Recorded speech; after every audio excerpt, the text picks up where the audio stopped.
Ladies and gentlemen, welcome to The Crossover. Starring Josh Johnson and Chris McGill. Featuring Christina Thorson. And of course, you, the Instagram live chat. Now, sit back and enjoy this week's edition of The Crossover. Powered by Card Ladder. Yo. What's up, buddy? What's up? Watched a little preseason basketball at the AAC tonight. Nice. It was fun. Did you see I was watching the Diamondbacks game. They won. They were down 5-2 in the 8th, and they won. What? Wow. These pesky Diamondbacks. That is... So what's the series at now? Is it 2-2.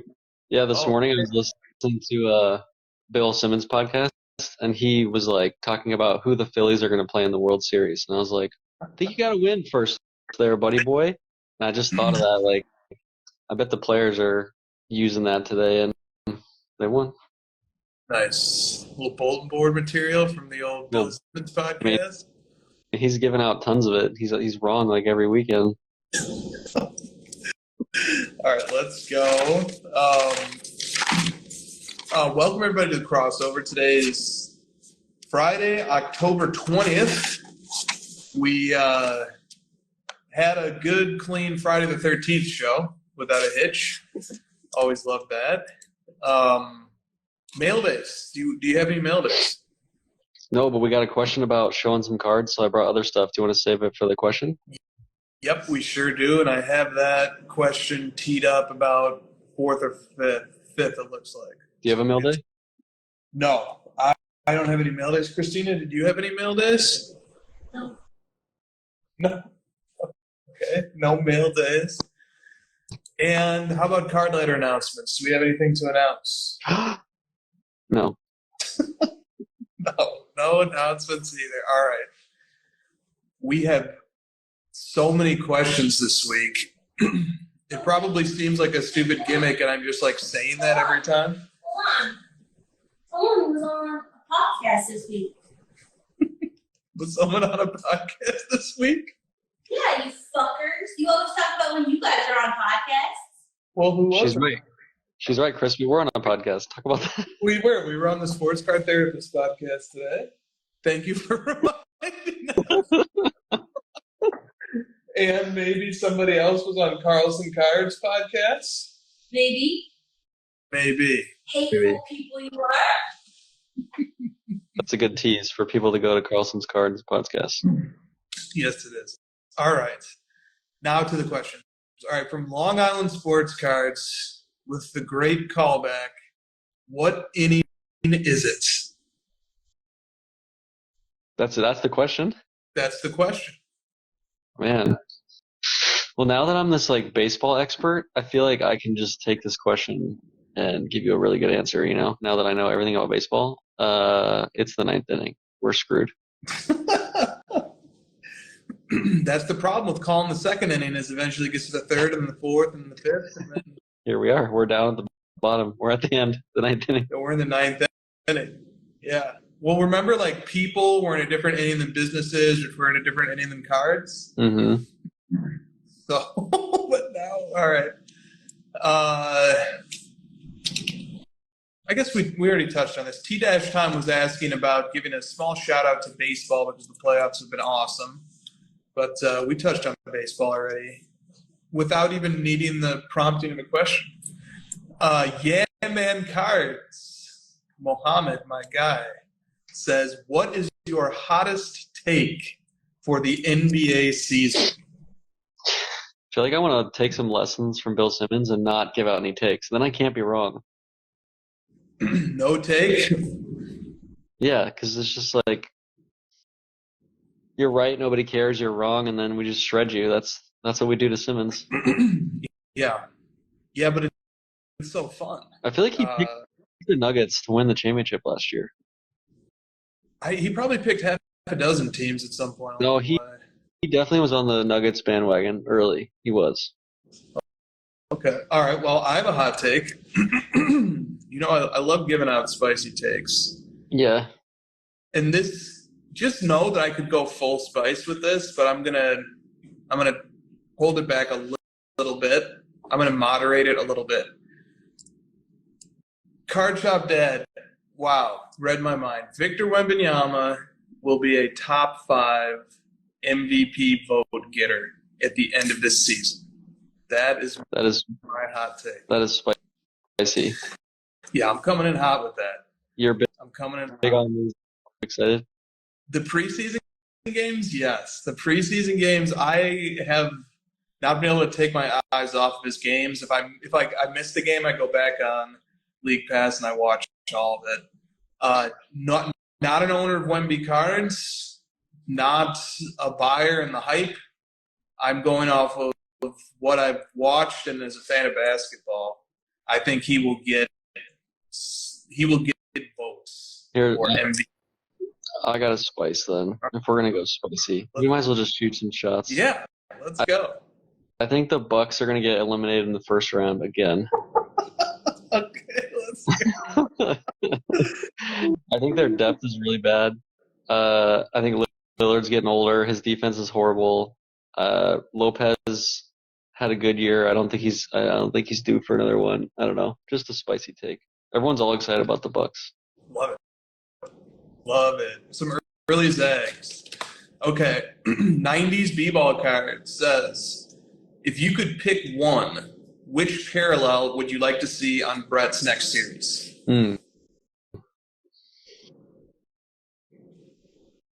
Has he done Gold Prism yet? Nope. There you go. I want to hear a thorough, well-prepared,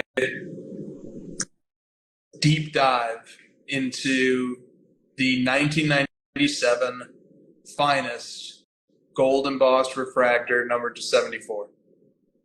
That is specific. Very specific. It's not even like a series. It's just a parallel to one tier of finest from one season. Are those all numbered to 74? Every player? I think so. That's the most random thing I've ever heard. Number. MK showed me a Wayne Gretzky card numbered to 69. Nice. Tyler Sports Guy probably loves that one. I'm sure he does. All right.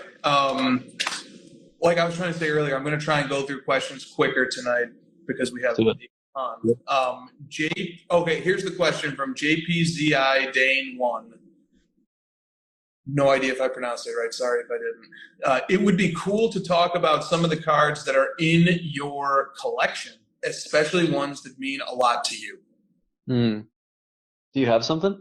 I don't. I do not have anything available to show right now that would be worthy of showing.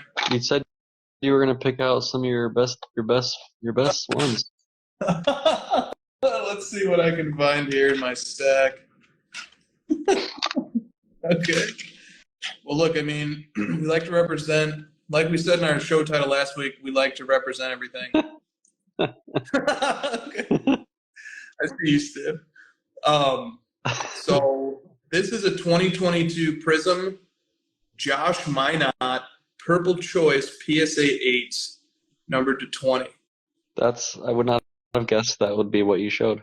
We are grail hunting out here. All right, now you go. Oh.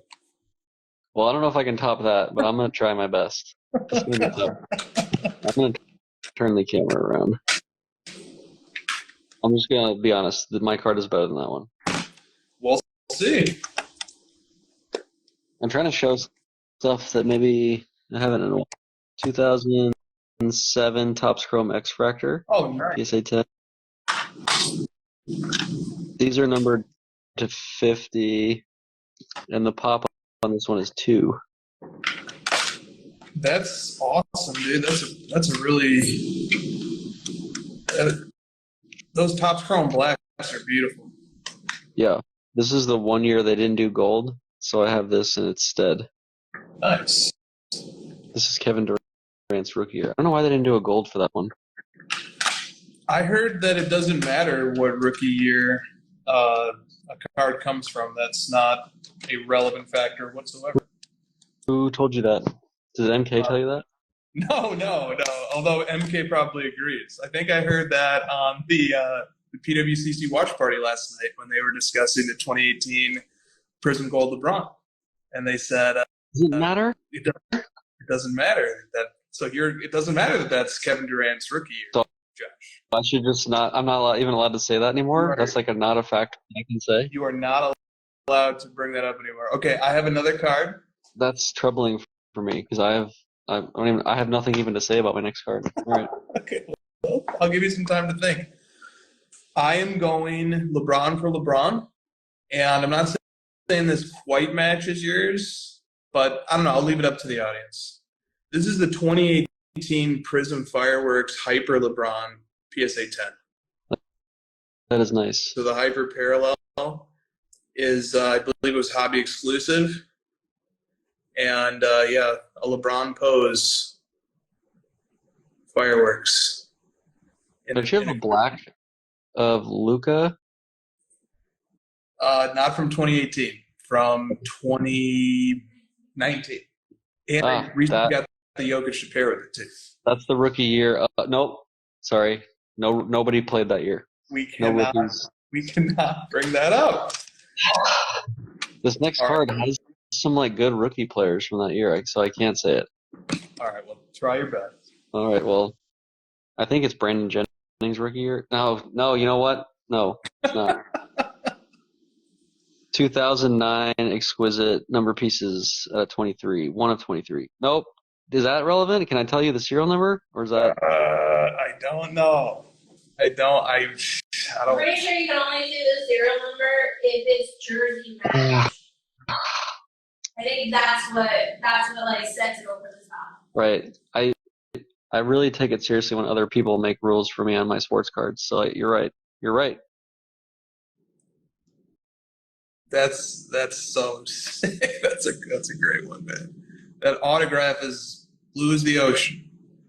And he only did this for 3 of the cards from the set. Like he didn't do the number 23 for most of these. That's beautiful. All right. Did you bring only 2? I did. I told him I'm not allowed to only talk about high-end cards, so I have to move on. Well, I brought 3, and we'll end with this. 2015 Select Copper, Kyrie Irving, PSA 9, out of 49. Pulled myself. I'm getting the sense that you got a PSA order back recently.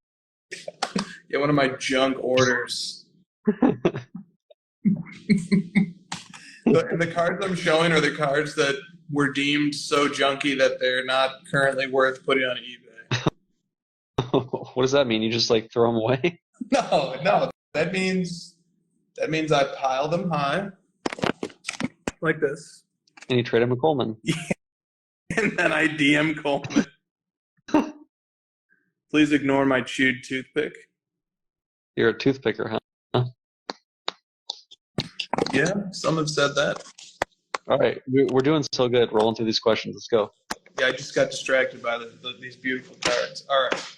Let me bring Miss LeBron to its rightful place as well. I do not want to misplace that. We'd go straight to your safe right now. I wouldn't even mess with it. Don't even risk it. The safe isn't high enough security. There's just like a guy behind you, and he takes the cards, and he's like, he's armed and he's ready. Yeah, exactly. All right. Next question. Okay, so now we're going to go into this. You're going to like how this progresses here. Now we're going to go into the topic of consolidation. And we had a few different questions on this one. I guess about 3 to 4. And Pac Nicholson has this to say. I saw this. How long until the hobby consolidates itself into oblivion? Is the future of card shows everyone walking around with 1 card each? What inning of the hobby supernova are we in? See, baseball has innings on the mind. Yeah. So what inning of the hobby supernova are we in? Is everybody just progressing to eventually just owning 1 card? Yeah, I'm just picturing like a show with everyone walking around with just like logo man, RPAs, one of ones of their favorite player, and that's it. And they're just like, I can't trade this or do anything, but I am here to walk around and just, show this off. That would be hilarious. He's calling this the supernova. Yes. The supernova. Well, John just had a child, so congrats, John. And he's been out of the question game for a little while, probably because of that. And he's had time to think, and this is what he came up with. This is his new term that he's, his new phrase. So nice job, John. That's it. That's all you got. I'm not. I only give 1 inning response per episode. You already got that. You already got my response. Yeah, I mean, I get what he's talking about here, but I do think that there is something to be said about the fact that a one-card Grail of all Grails PC sounds awesome. Would you do it? Would you trade your whole PC for the MJ Gem Master? Oh, without a doubt. Yeah, I would too.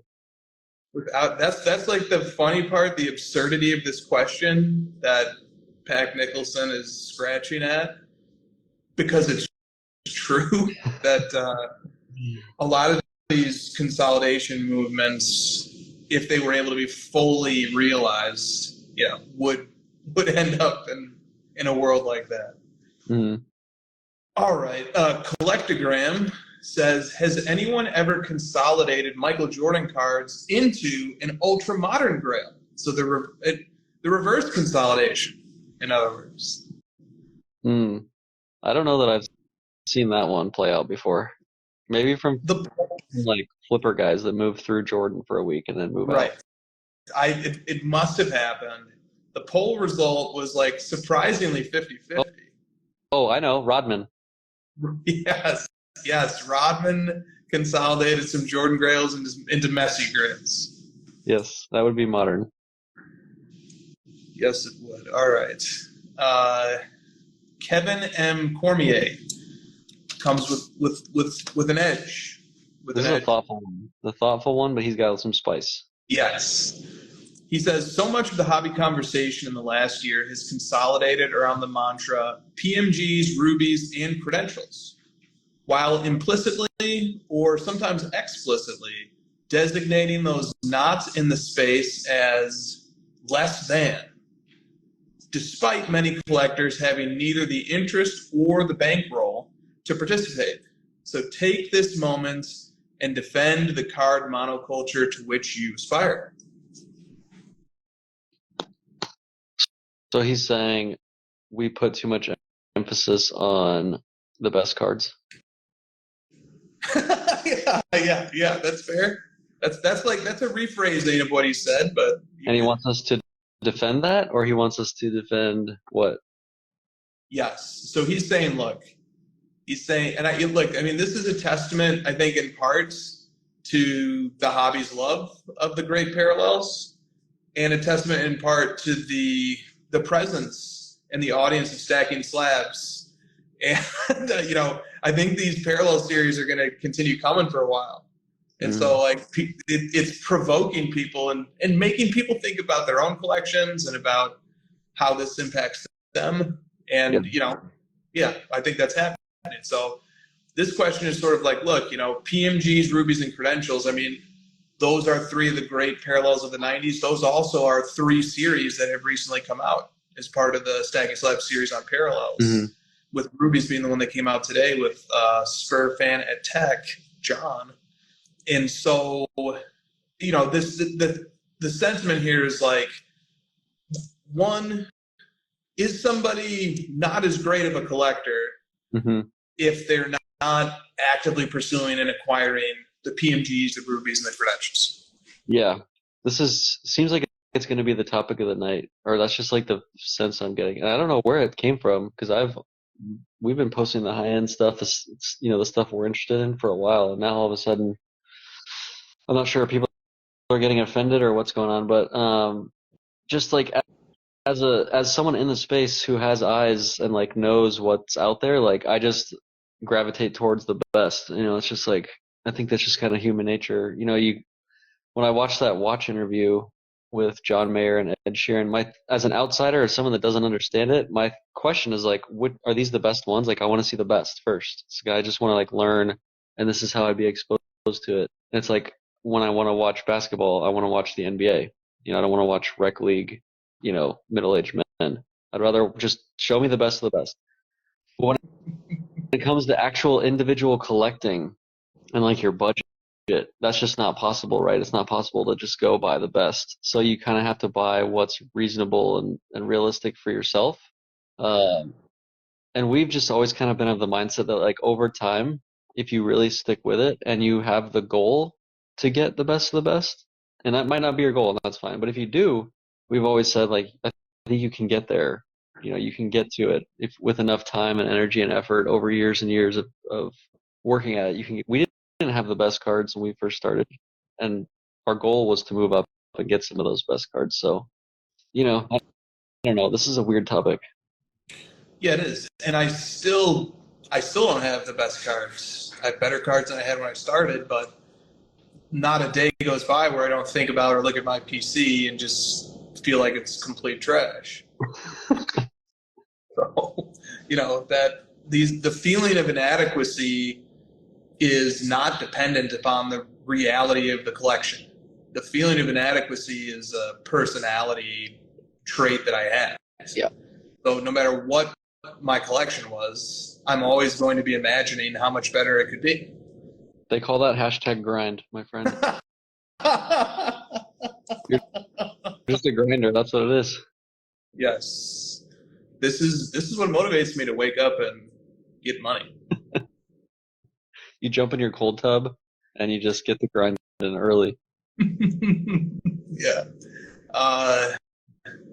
Here's another point that came up thinking about this topic. Now is the best time in the last 3 years, in my opinion, to actually start thinking about these great, seemingly unattainable cards. I think that now is probably not for all cards. Some cards are much higher than they were 3 years ago, but especially when you're talking about like really rare or tough to find stuff. But I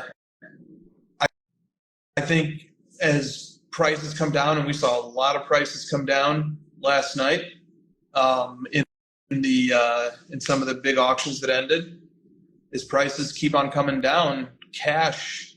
There's a YouTube commenter took issue with me saying cash is worthless. If you look back, and you know what? Pivoting. You know what? The commenter is right. I was wrong, and cash is becoming more and more powerful in terms of how much stuff 1 unit of U.S. currency can buy. So that means that now some of these great cards that might have felt out of reach to a lot of us over the last few years are available now, or closer to being available. And to me, it gives great occasion to start thinking about them. And what better time to want to learn about them than when they're as close to being attainable as they've ever been in the last 3 years. Yeah, I just wanted to be clear that, like, you know, whatever someone deems as special for them in the hobby, collecting wise, whatever cards they deem are the best ones, or, you know, visually their favorite, you know, have at it. I'm not here to tell you what cards are better, what aren't. Just my perspective. I'm interested in understanding historically, visually, monetarily, which are the best cards to own, and I just have like a drive. I think that's what you were saying too, is like to get some of those cards of my favorite players. So that's just where I'm at. That's my focus. I want to see content around it. I want to see other people who have those cards. Like Spinatron posted what I would consider to be the best Kobe Bryant collection that you could possibly have. He has like 2 of the top one-on-ones. He's got the PMG green.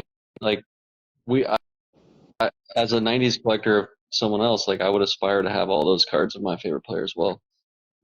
Yeah, I mean, Spinatron quietly like dropped an absolute bomb today when he made this post of these Kobe grails that he has. And I'm just trying to see here if I can get this image pulled up. Okay, so I made this little image after seeing it. And yeah, I made this. Yeah, I made this. Nice. Because he just like showed them off in the video. He had 7 of them, and like this is jersey numbered, this is jersey numbered. So the 2 are jersey numbered. He has 97 rubies and 97 PMG championship. So basically, like, I just wanted to put these cards together in a collage because I've never seen this gathering of these parallels together for any player. Right. Let alone the fact that it's Kobe. So the first card that I put was the PMG, the 98 Gem Masters 1 of 1. Then I put the 98 Ultra Purple Masterpiece 1 of 1. Then I put his 97 Kobe Credentials out of 8. Then I put his 97 Kobe PMG Green out of 10. His 98 Kobe Credentials out of 10. And then the 2 jersey numbered cards I referred to before, which are numbered to 50. And I know you think that, and I agree with you though, that Masterpiece medallion is the better one because it's more visually distinct than the 97, 98, correct? That is my opinion, yep. Yeah. I mean, the purple, the photo, that's insane. Well, it looks awesome. And then, you know, I've been on a one-man crusade to to think carefully about how I rank 90s cards. Mm-hmm. And just kind of like putting these cards on 2 different levels, like, because I ordered them from left to right and from top to bottom, and the ranking system that I used was rarest comes first, and then if there's a tie for rarity, the earlier season comes first, and if there's a tie for season, then I subjectively decide which parallel I think is cooler. And so that's kind of how I came up with this list. And using those rankings, which are not the best rankings, like you can come up with counterexamples to that ranking system that would throw this hierarchy all out of whack. But using that ranking for these 7 cards, the PMG Green is on the 2nd level. Right. And it's number 1 on the MJ hierarchy. Right. And just like seeing a gathering of 7 cards with the PMG Green is like, you know, on the 2nd level of my little ranking. Here's why I think this is what you're getting at with this whole 101 research in the 90s. Like, we're basically being told by several people that the tier system, the ranking system starts with the PMG Green just because of the simple fact that, like, it's impossible to get that collection. But there's someone out there that has done it for the 2nd best player of that era. Right. So that is just, and I think we can all learn from that, right? Like, we can now understand, okay, there are 2 or 3 better copies of cards that exist for these players, and it is possible. Someone's done it for Kobe.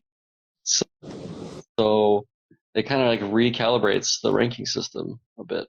It does, and it brings another point up as well, which is that you can collect these parallels for a wide range of players in the 90s. It doesn't need to, it can't be Kobe or MJ, but it could be Loy Vaught or another player that just is not expensive. Right. And, you know, it's still going to take a financial outlay. Like, the reason why I bring up the name Loy Vaught is because, like, I think he has a PMG Green on Golden right now that's currently at $4,000. Right. But you know, the Parallel has an offering to people who you know, it's kind of similar to like pivoting into collecting Le'Veon Bell and Christian McCaffrey for myself. Mm-hmm. You know, that's allowing me to collect rookie Prism Blacks and stuff like that at a very affordable rate, because in that case, I'm just trying to get a really cool card. All right, Christina has a message that she'd like to pass on. I just want to shout out Spinatron, who's currently helping me try to find the neon green fast break of Maxi Kleba with all of his Asian collector brothers and sisters. And he's been super helpful and super nice and kind. So shout out to him. Great guy. You're a great collector. All right. I don't see the distaste with us featuring like the best Kobe collector. Like, there was basically pushback to us today, which was like, these are unattainable cards. Why are you showing these? Like, you and I can't get those cards, and we're still like, it's not like the stuff we have our stuff isn't better than that. We're looking up as well. We're always looking up. There's always someone that's got something better. To me, it's interesting to look up and see all this amazing stuff. Yeah, dude, it stopped me in my tracks when I saw him, like, that video come out. I couldn't I couldn't believe that those cards had been gathered together, let alone somebody showing them off on there. He just casually doing it. Yeah. Like no one of those cards was worthy of the post. He had to bring all 7. Yeah. And he had like a theme for why he chose those 7. But I think that's the mindset that I like when approaching the display of card opulence, if you will, just the great cards is that it's inspirational, and it challenges me to want to see. Like, I'm constantly thinking about how can I do something that is somewhere approximating the impressiveness of this feat relative to my own means, my own scale, and the current state of the market, right? And being prudent. I'm constantly thinking about that. I take a lot of heart from that. But the thing is, do you want to say anything about that? No, I just like Carvin's comment. He says, Carvin says, collectors like Spino should motivate collectors. Don't hate or be jealous. Learn from the best collectors rather than hate. Because he obviously obtained those cards not super recently. He's been working at it. He's been in the hobby for long enough. And you and I have said this so many times. The only way to get a collection like that is to be super early on your player or your set or whatever you love. Like, you can still get those cards, and then 10 years from now, it's like, holy crap. Then people are looking at your stuff like, oh, why didn't I could never get what you have. You're too rich. Like, it's impossible. Why are you shoving this in my face? And it's like, yeah, because that person's been doing it for 20 years or whatever. Yeah, and of all the things in the hobby that get shoved in our faces, I will take it in the face when somebody shoves great cards that they've managed to acquire for their collection. Hold on a second. Hold on 1 second. You typing in a potential title there? I am typing in a definite title. There we go. There we go. All right. I have going. So you'd rather see Spinatron show off the best Kobe collection ever than the 50,000th copy of Kenny Pickett's RPA of 99? Yep. Yep. That's a fair take. Interesting. I don't want to be super combative about this, because there is literally no upside to us or to anybody as a content creator to be combative against somebody who says, hey, show some appreciation to the lesser cards. Yes. It's just the lowest hanging fruit in the world to pivot into a stance of I love the dollar box, and people do love the dollar box. I just showed like a pile of dollar box style cards that I graded, and I do love that. I do love that too. But we're just trying to be as truthful as possible about our collector mindsets, I think, by just being open and honest about this. It's just going to aggravate people. Clearly, people are aggravated by the showing of some of these grails, at least without balance. But we're just being honest about it. I don't know. I feel like that's being honest about the honesty. That's what I'm trying to do. Yeah. Well, my annoyance is that I feel like I'm being criticized for what I'm not posting. And it's like, by that logic, you should be mad at me for a trillion things, because I don't post a lot of stuff, Like, I don't post all types. I don't post baseball cards. I don't post lots of stuff. So, is everyone that I'm going to be mad that I don't post? I post one thing and it's like, dude, post this instead. Fucking post it yourself. You have your own content. Do what you want. Tell me what to post. Yeah, I agree. All right, last question on the consolidation related topics. 547 says, isn't the beauty a hobby with diverse choices? You get to choose what you want to see. So Kenny only throws Pickett's, RPAs, or 90s grails. Yes. Yep. Boom. That's a title, Nick. Don't tell me what to post. All right. It's just like a general. I don't like to tell other people what to do. Right. Just like a philosophy. All right. Then, and the last question here, 90s Kid Card Collector says, maybe offer a little encouragement to the average collector who cannot afford the high-end stuff. Man, see, I told you. I know. The encouragement is that, I said it, you and I have people we look up to as well, right? We have people that have far greater, far better collections, and the common denominator with those people is they've been doing it a lot longer. Yes, some of them just have more money. I understand. That's the frustration point. Like some people just have way more money and they can just kind of buy their way to the top. I would argue though, in sports card collecting specifically, having a lot of money is not the only thing that will get you to the top. I promise you. You also have to really care about this stuff. You have to really be invested in it and for a long time. So the inspiration is stick with this if this is what you care about. Stick with it for a long time.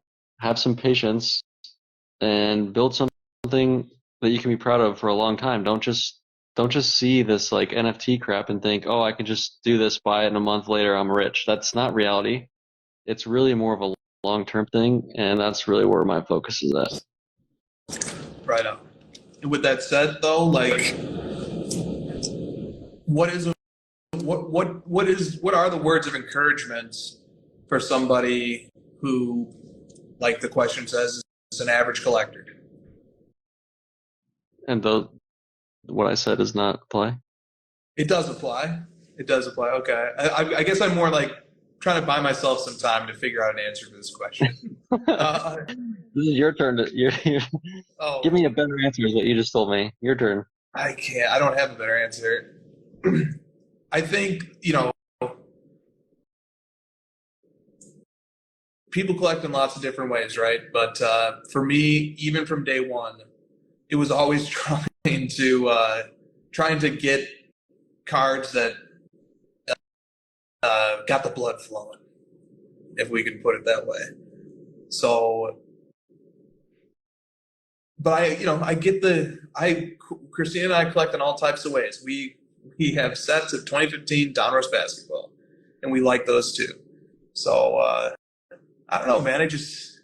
How about this? Like, why is the encouragement needed? Why is it a concern if we put, I don't know. Yeah, like what would I say to Bob Amtrak? Hey, dude, what the heck? Why are you making me look like an idiot with your amazing collection? What am I supposed to do? Give me some encouragement to have your collection. I can't get to his spot. So all I can do is make the best collection for what's reasonable and possible for myself. That's really like, there's levels, there's like scales that you can reach. You don't have to necessarily just like shoot straight to the top. This is like one of the issues with social media. We see all this stuff and it's like, now I'm supposed to feel like an idiot relative to everything I see in all these like fancy vacation posts and all these people that are waking up at 4 a.m. running 50 miles and, cold plunging and stuff. Like a lot of it's just not realistic for yourself. So just make your own goals, Yeah, absolutely. Okay. All right. Really interesting topic, though. I don't think this is the last we'll hear about it. We'll probably talk about it in future episodes. Okay. Moving on to something new here from the Real 27 guy. If the Panini era ended today, what would be the top 5 memorable cards of this era? And so rather than give a personal answer, I just said, why don't I just go and see what the 5 highest selling Panini cards of all time are? You're going to get criticized for this, bro. You're just going expensive cards. Look at you. I should reverse sort and show the cheapest, maybe. Because that's like what you just said is like what people are upset about. But I agree. So go ahead. I know they are. Okay, so here's number 1. This was the Luka NT Logo Man Autograph 1 of 1, which originally was reported to have sold for $4.6 million, but then subsequently sold for $3.1. Number 2 was Patrick Mahomes, the same card but for football. The Mahomes NT Shield 1 of 1. The third was the LeBron Triple Logo Man. Wow. From Flawless. That's the third highest public selling Panini card. And then 2 more. The 4th highest was this Giannis, also the NT Logo Man 1 of 1 autograph rookie. And finally, the Justin Herbert. One of these things is not like the other. NT Shield 1 of 1, which that sold at auction with Golden for $1.8 million. And there are your 5 highest selling Panini era cards. So we could say then, like, if the question was geared towards, like, what are the top 5 cards for a given player, what do you think about that? Taking it that way.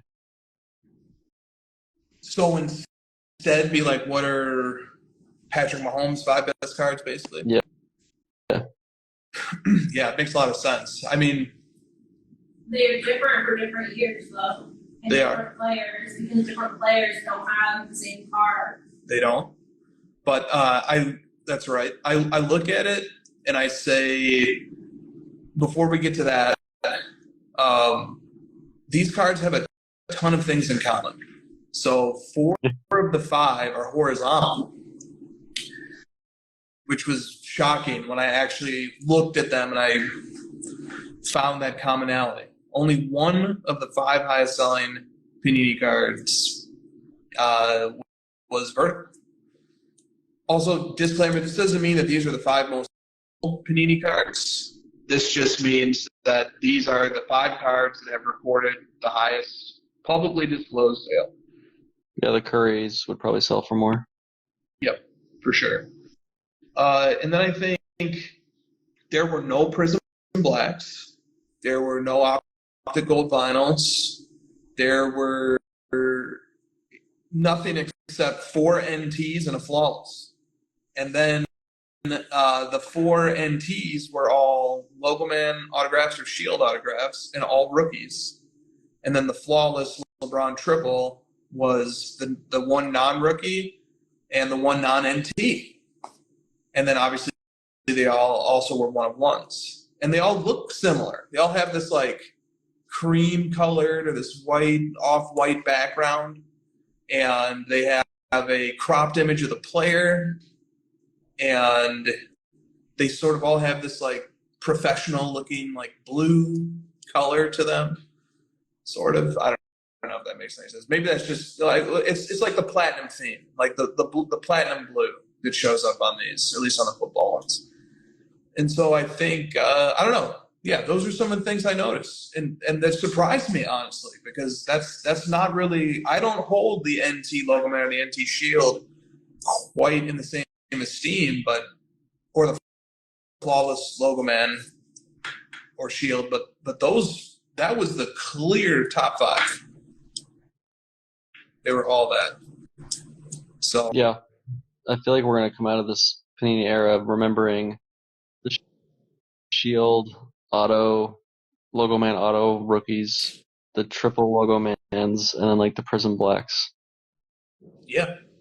Because I think if you scrolled a little bit more, the Giannis Prism Black could probably show up. Yeah, so that would be card number 7. That would be behind the Burrow NT Shield, which was number 6.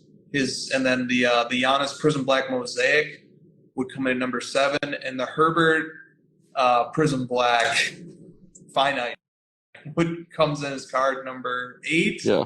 Then you get the Curry NT Century Platinum out of 5, and then you get a Mahomes NT Gold, and then at number 11, Anthony Davis National Treasures Rookie Logo Man autograph 1-1.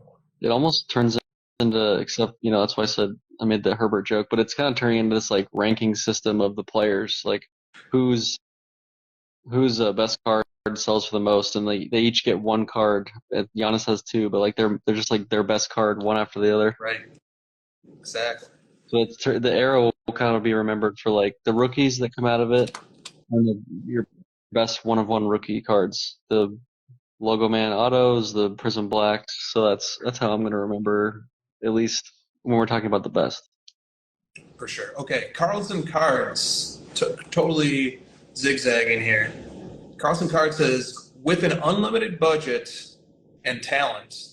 Unlimited talent. What do you mean? We don't have unlimited talent now.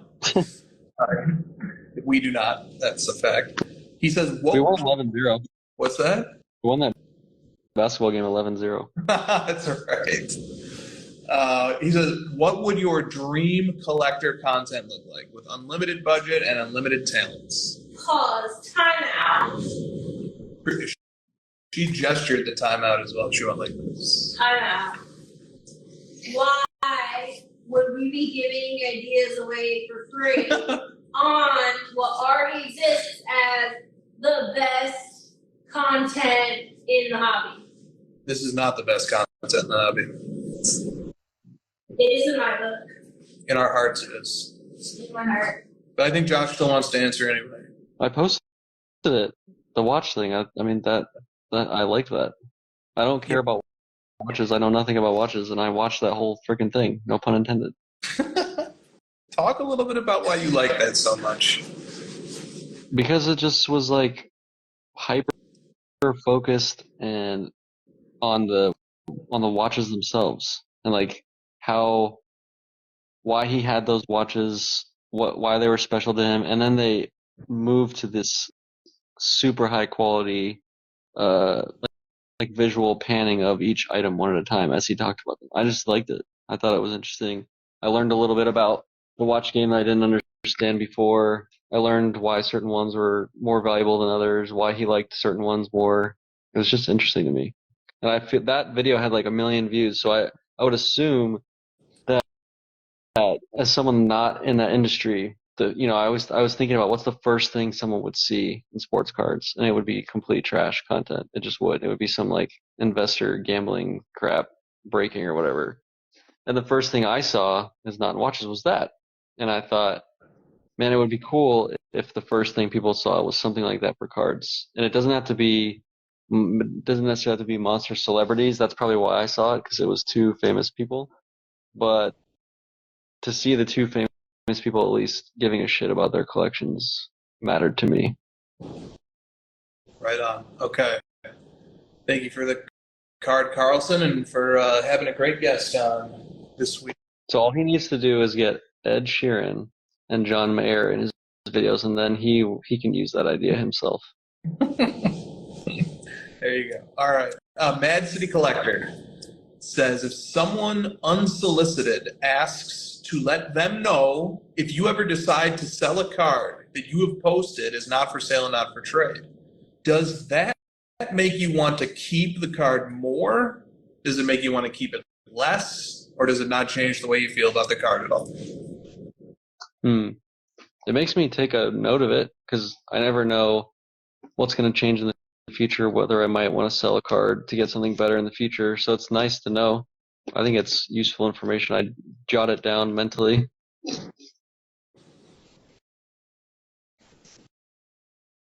But does it impact how much you want to keep the card? No. Yeah. I don't like the desire of someone else wanting it makes me want to keep it. I mean, I get it. I guess I get that. Yeah. Yeah. I don't know. That's tough. I feel like this question is getting at something else, but I'm not quite sure where it is. Saying like, it's kind of like when, like, let's say you're dating someone, and then all of a sudden everyone wants to like date that person you're dating, and it's like, man, maybe I'm onto something here. Maybe I'm like, I've got something else everyone wants now. Yeah, I think when people start inquiring about a card, it does make the card seem more desired, and I don't know. I think it makes me want to keep it more. Honestly, if I think about that and be honest about it. Okay, Drake PC says, what percentage of collectors add cards or players to their collections because they love them and genuinely want to own them, regardless of how the rest of the hobby views them? Versus collectors who add cards primarily because the hobby loves that card or player, and they know that the card or player would be easier to sell if they decided to move it. Drake goes through these like themes for like months at a time. First it was like, how do I how do I convince people to sell me their grails at a fair price? Now the theme is like him not trusting other people being genuine in their collecting endeavors. Mm-hmm. Percentage. Let's see. I don't know. 60% for the optimistic standpoint. Yes. Well, I guess it just depends upon how malleable your brain is or your tastes are. That's a good title. How malleable is your brain? I guess it depends on how malleable your brain is. What I mean by that is I find it very easy to become a genuine fan of great players. Yeah. I also find it very easy to be skeptical of them. I go through a phase, actually, where like first I hate them, first I'm indifferent. Then I try to poke every hole I can and hate on them, and then I like them. You have gone through all of that before Wemby's first game. I know. That's just so insane. I just can't accept this. I feel like Wemby's already a top 5 player, and he hasn't even played a game yet. Yes. And look, I went through this with Jokic. You could find crossover episodes from 2 or 3 years ago. I was like, oh, he's so boring to watch. I went through this with my most recent PC player pickup that cannot be named yet until it's released from the vault. I had an acquisition day, but not a mail day yet. And you might even say way back in the day, I went through it with Michael Jordan, as I was a Rockets and a Hakeem fan. But then, I relented. So I guess if I start criticizing a player excessively, that's just the first step towards an inevitable fandom of that player, perhaps. John Morant, PC incoming. Yeah, maybe if a few things went differently with Morant, maybe they still will. You never know. So I'm saying that to build up to the point that it's pretty easy for me to talk myself into liking a player after progressing through the cycle, if the player is genuinely deserving of it. And isn't that a pretty neat recipe? If you could identify a player that you can genuinely like and support and care about and want to collect, and that player also is widely regarded positively and heavily collected by the hobby, isn't that a great place to be? So put a percentage on it, guy. A percentage on it? Give me a percentage, and then you settle. I don't know if very many people think about it that much, but I think I'm at 50-50. I'm at 50-50. I don't think, and it depends by sport too. I don't think anyone thinks about things as much as you think about things. That's very true. All right. Let's go on to this next Vinny Slaverino here. You probably spent like 2 days straight am I gonna like Wemby? I have to decide. I think of all the angles. I gotta watch all the nutmeg videos I can find. I gotta. All right. Vinny Slaverino says, always enjoy the show. Is it more common to begin liking a card and then end up disliking it, or begin disliking a card and end up liking it? And what is the primary reason for each scenario? Definitely the first one. It's easier to start off liking it and then not like it. Yeah, because I'm too stubborn to like something I once hated. Fair. But when I'm ready to move up and consolidate, I can turn to hate a card very quickly. I have that. You taught me this skill. It's the one thing that if someone ever asks, what has Chris taught you in your years of show?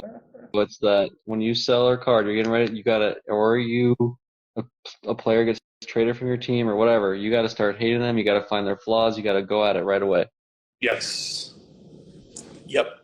That's the other side of the coin of being able to like anything that like genuinely merits liking it. The flip side of that coin is being able to hate anything that merits being hated. Totally malleable brain. Yeah, I'm like finding ways to hate Chris Paul now. I'll figure it out.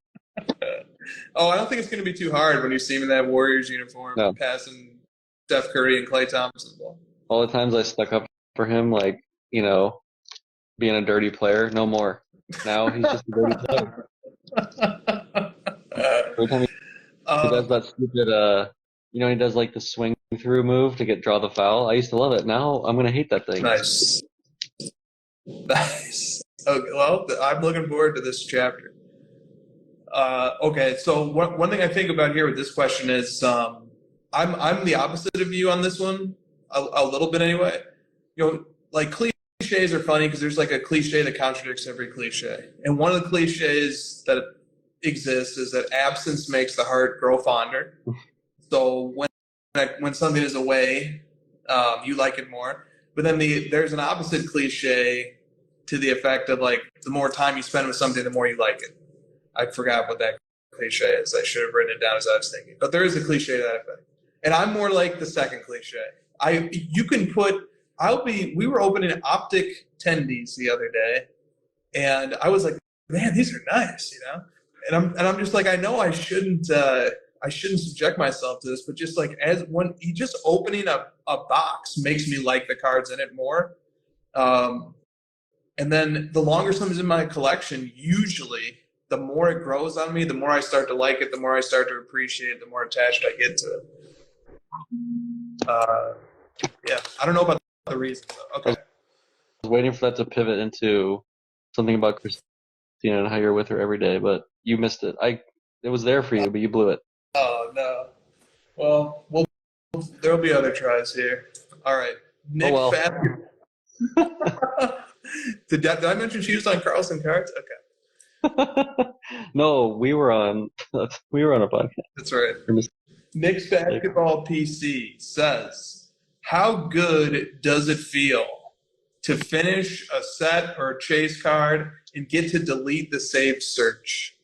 That is good. I like that last part. Deleting things is You do my love favorite things. I do. Every time I'm like, Chris, do you still want this feature in Card Ladder? And you're like, no. I'm like, good. I just deleted it all. Yeah.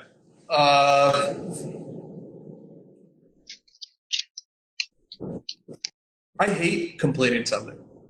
I knew it. You're like, then I'm done, and I hate this. Yeah. Yep. I knew it. And then I'm left pondering what's next, and I immediately start hating my collection. We'll just live with it longer, then you'll like it. Yeah, I know. Maybe that's what I need to do. It's like that there was this great hobby meme from like 5 or 6 years ago before the hobby had memes that like showed the excitement level and the life cycle of a card, and you're like the most excited when the package is in the mail. Yeah. Then when you have it, you know, it's not well. But sometimes the thrill of getting it can really last, you know, for a while. But then you move on. All right. One of the risks with me is like if I were a set collector or something like that, which I'm not. As soon as the set was done, I'd be like, "What do I do now?" I'm just picturing Nat finishing that damn green PMG set. He's just gonna be like, "Well, I have nothing to do now." All right, and then he's like, "All right, sending this to gold." Yeah, just immediately sells all the commons. All right, Hoops Hobby. Again. Hoops Hobby says, suppose you can acquire one NBA card for any 3 active players, and money and availability are no object. Which 3 cards do you get? Pull up that all-time record sales of the top 3 again. There you go. For Panini? Yeah, because I could just sell those 3 and do something else. Nice. Yeah. I don't want, I love this question. I feel like we've done iterations of it before. Basically, what are the 3 best cards, in our opinion, of the 3 most collectible players. So just, take your pick of like Prism Black of my favorite player. And I guess LeBron is an active player. So give me the vertical Ultimate Logo Man autograph. I thought you said horizontals were better. I did not. You did. Say that. And I don't think that they are either. So if Luka in an alternate universe had 2 of those Logo Man rookie NTs, the vertical would work a lot more. Heavens forbid. Yes, I think the vertical would be more desirable. All right.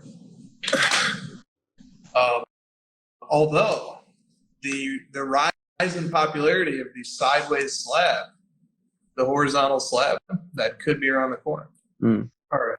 Please no.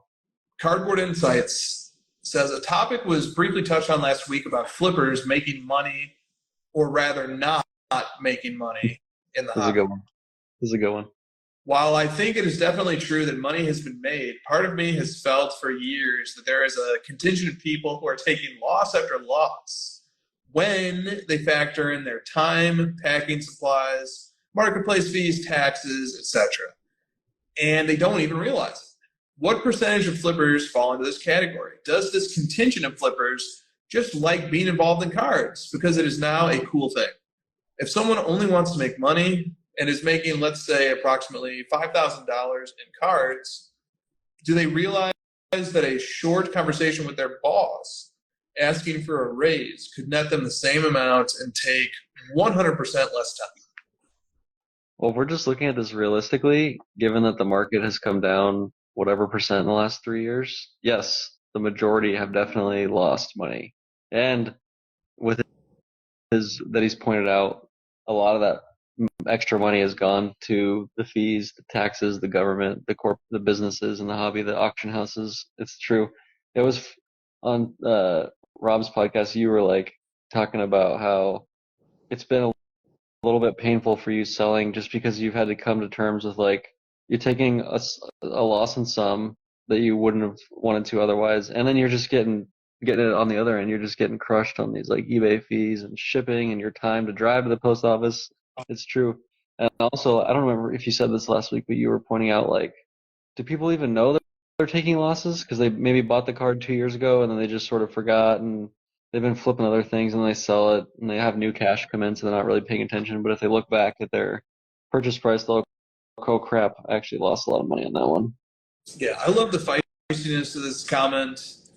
I will say though that even when like I end up, even like when I net $5 on a card or something, or lose, the whole ritual of like putting it on eBay and then like hearing that casino like eBay noise, and then the offer comes in, and then you negotiate back and forth, and then it's sold, and then they pay, and then you package it, and then you go to the post office and you ship, and you get the tracking number, etc.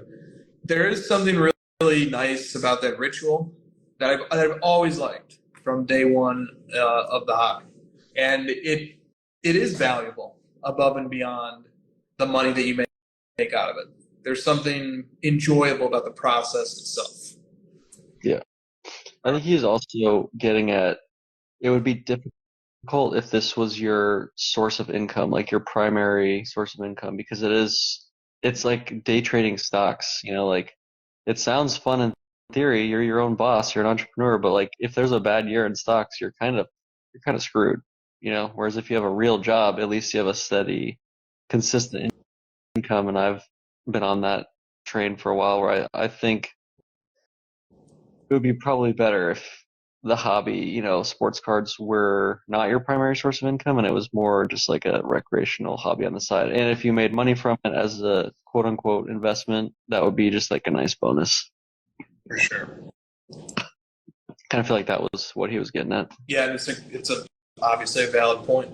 The question stands on its own. All right. Yeah.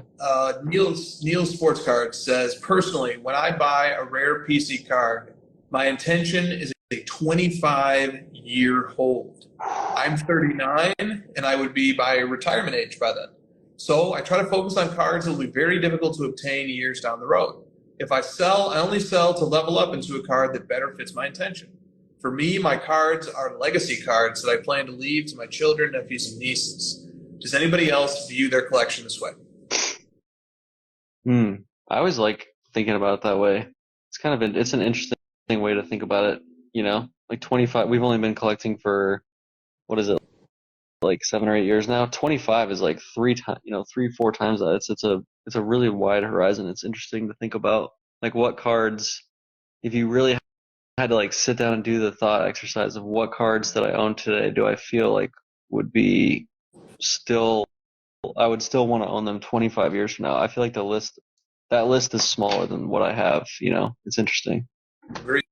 It's always more pleasant and probably more prudent to have the long-term horizon in mind. Don't forget too that in 25 years, all of our airplane tickets will be NFTs. Just a slow, just 25 years, it'll be here before you know it. But we will finally, all of our tickets will be NFTs. So that'll be cool. We're all going to be NFT collectors, whether we like it or not. That was still the single stupidest video I've ever seen. That it's up there. All right. Ben, cross country runner, in for maybe one last question before that home gym arrives. Yeah, this is. Are we allowing? Are we allowing this? We're gonna allow this. We're gonna, because you know what? Because Ben went through something tough with a PC player getting injured. Yeah. And we're gonna allow it, even though. Well, we'll just allow it for now. All right. Ben. I think he's the last one. Yeah, and he starts off with a happy note. He knows. He says, "Happy Friday, y'all. We see a lot of talk about growing the hobby, but I feel like the niche aspect and it being not cool is what attracted some of us. When less people are buying, it allows the diehards to get the cards they really want for no purpose other than the pride of ownership. How should that be balanced since they contradict each other?" Yeah, there's been like the talk of fanatics saying they want to 10x the hobby, and I take that as like I want to turn the hobby into Walmart, where like it becomes a consumable. Like fanatics jerseys, like everyone has one. This is like a mass thing. Whereas I think of the hobby growing as like we have more collectors, we have more long-term people that actually are in this because they want to be. That's how I think about growing the hobby, like growing the maturity level of the individuals in it. Yep. People are buying it allows to die. Yeah, so we want to be careful not to fall into the mentality of like no matter what happens, it's good. If the prices go down, it's good. If the prices go up, it's good. Right. Just because that can feel disingenuous. But when somebody starts getting that way, if they're coming at it still from a genuine point of view, they're just saying that they love the hobby and they're going to find a way to love it no matter what. Yeah. Which is fine. Which is completely fine. But not at the expense of denying reality. Not at the expense of being secretive about having bought, a Luca Prism base for $1,000 or something. Like we can be honest about that, but also say, hey, you know what? The glass is half full. I felt like I kind of want to go somewhere else with this too. Oh, the growing the hobby thing. Yeah, that growing the hobby, man, you really dissected nicely how that term can mean very different things to different people. And that's a scary thought to have as well. That when Michael Rubin said he was going to grow, he would love to grow the hobby by tenfold. Did he have in mind? I hope the '86 Fleer Jordan PSA 10 gains tenfold in value, or did he mean I'd like there to be 10 times as many blasters selling on the shelves of Target? Right. And those are very different questions. And that spawns another thought, which is at some point, like, not at some point, now, we're paying the price of the absolute flood of supply that continues to pour in year after year. So imagine if right now aggregate spending on the secondary market for trading card singles per the Card Ladder industry tab is about $200 million per month in 2023. Imagine if it was $200 million a month in 2019. How we went over all of those cards that were Panini's top sellers, right? Like, it's already 10x. Yeah, well, 2 of the 5 were from later than 2019. Yeah, that's good. That's good, Mark. That's very good. So 2 of the 5 cards that are Panini's 5 highest publicly selling of all time were made after 2019. So if you had the same amount of demand and money, but you didn't have any products from 2023, 2022, 2021, 2020, if you take away all those products, the available supply of cards is much smaller, and the price of everything would be much higher. So the growth aspect of the hobby, whether it's a card values increasing or it's total spend increasing, but in any event, in order to constantly support the new cards that are being made, there does need to be new people coming in, or some variety of the previous existing cards just are going to have to lose a lot of value. And when people get really excited about the hobbies, like individual cards 10xing in value, I always want to pause and look back at, like, we did that, and that's why we're in the shitty mess we're in right now, because we 10x, like, we had this mindset of, like, it turns into this, like when you're trying to make your company go public, your goal is to, like, I just need to 10x so that I can sell this company, we can go public, we can see all that profit right away. But in terms of someone that's like myself and you, and we want to be in this for a long time, I don't want to 10x it that quickly, because then it's just going to crash back down quickly, and it's going to leave these terrible feelings, lingering feelings for a long time. We're going to lose people. I'd rather just, like, 1.5x, every year. 1.05x would be, it's just little by little. And then you look back and it's like, okay, we 10x'd over a long, long time. Yep. How about instead of 10x, we 1.10x? Exactly. That would be fantastic. And after we just minus 0.5, like. Yep. And then, that's the question as well, is, okay, we 10x, now what? Now we just, what's left to look forward to? Smoke our cigars and sell our companies. When I hear that, I just think of their perspective of, like, I'm trying to impress my shareholders, Yep. All right. Question from Iowa Dave. Adam Gray, who has an incredible basketball PC, revealed on the Sports Card Therapist podcast this week that he does not own a single PSA 10. Yet many of us would love to someday have a collection like his.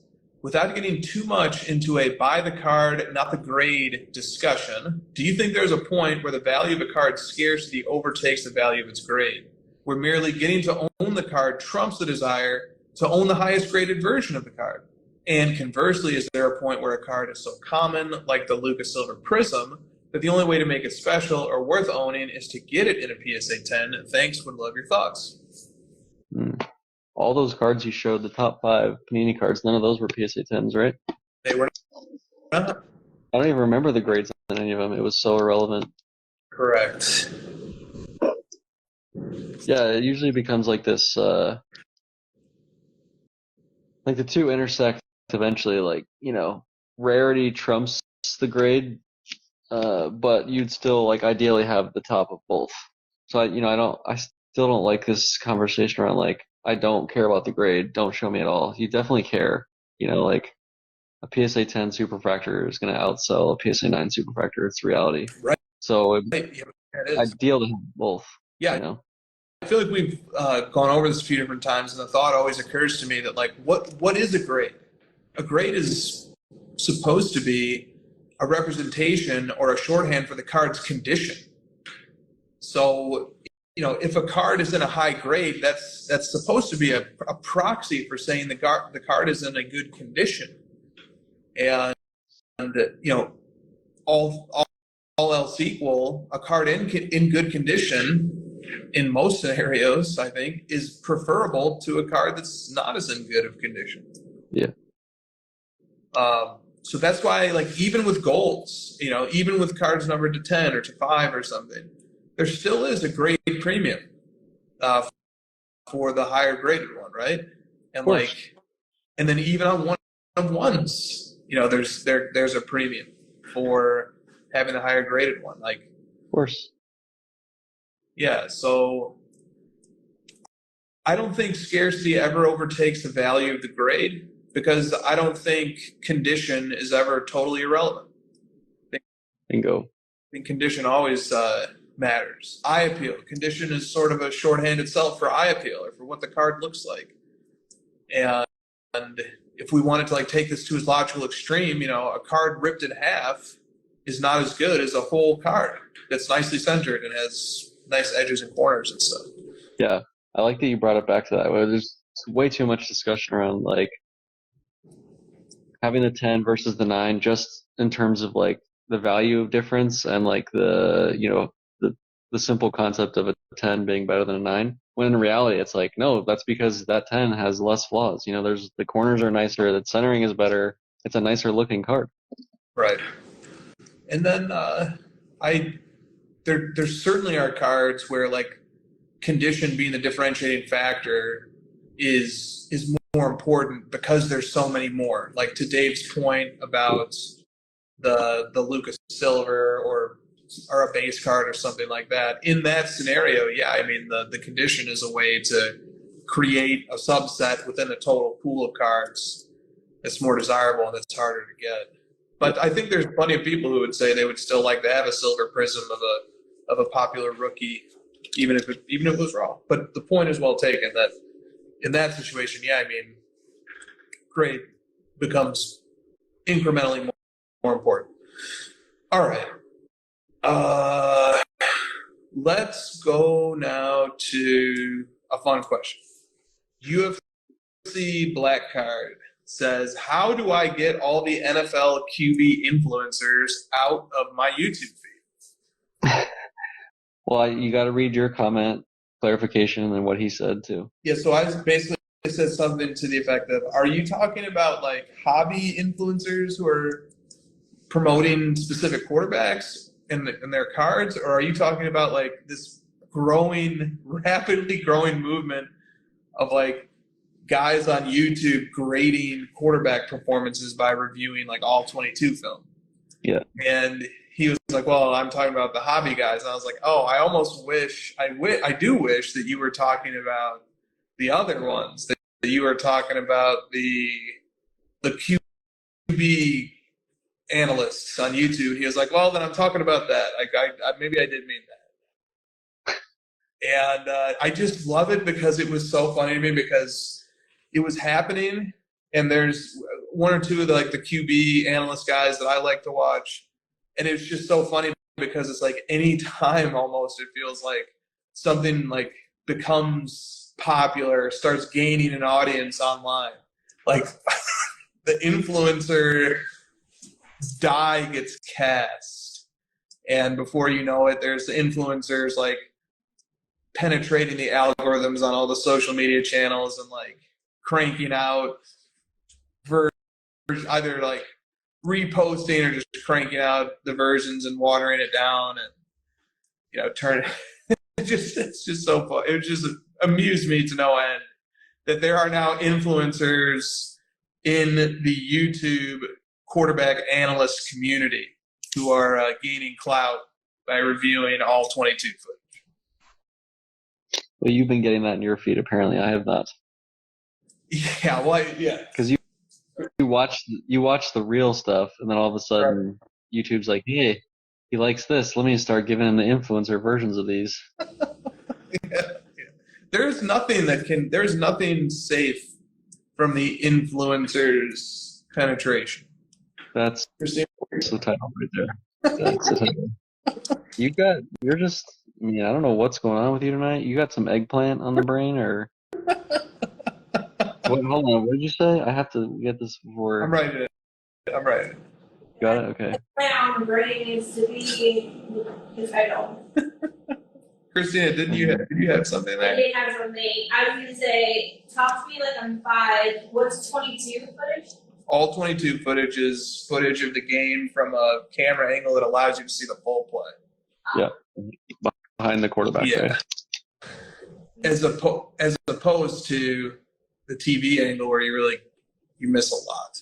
Where it's like the play starts and then all of a sudden the wide receiver catches the ball and you're like, how did he even get there? Yeah. Thank you for clarifying. All right.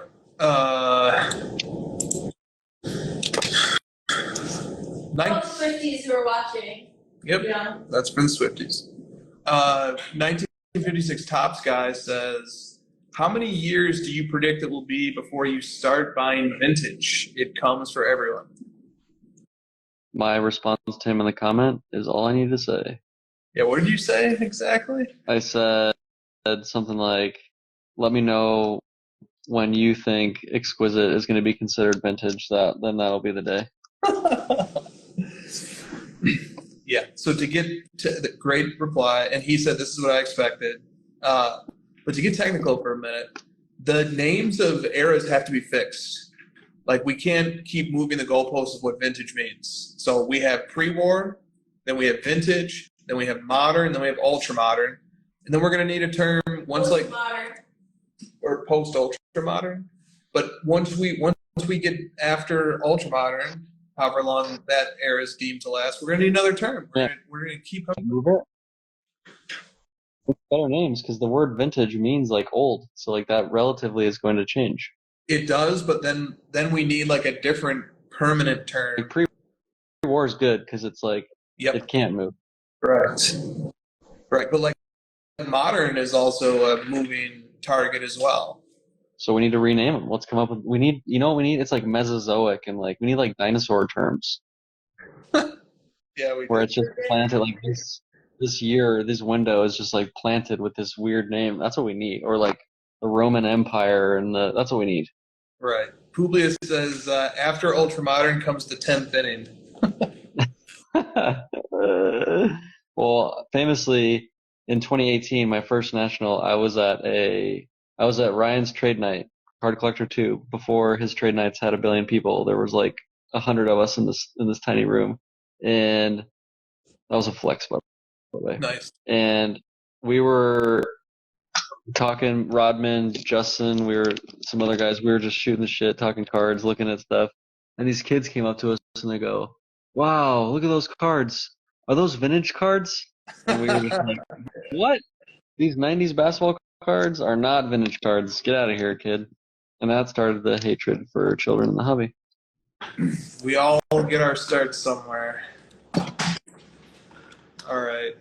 Then they all pulled out like $100,000 collections out of their tiny their boxes they were holding. It's just like, wow. All right. Let's go to another question here. Okay. Enjoy Cards _IG says, clearly Fanatics will try to grow the market so they can grow their revenue. Do you think they have any incentive to serve collectors as well? And what ripple effects do you envision that could help or hurt collectors? Dude, they 100% have the incentive to benefit collectors. 100%. If they have any brains whatsoever, they will understand this hobby is built on collecting.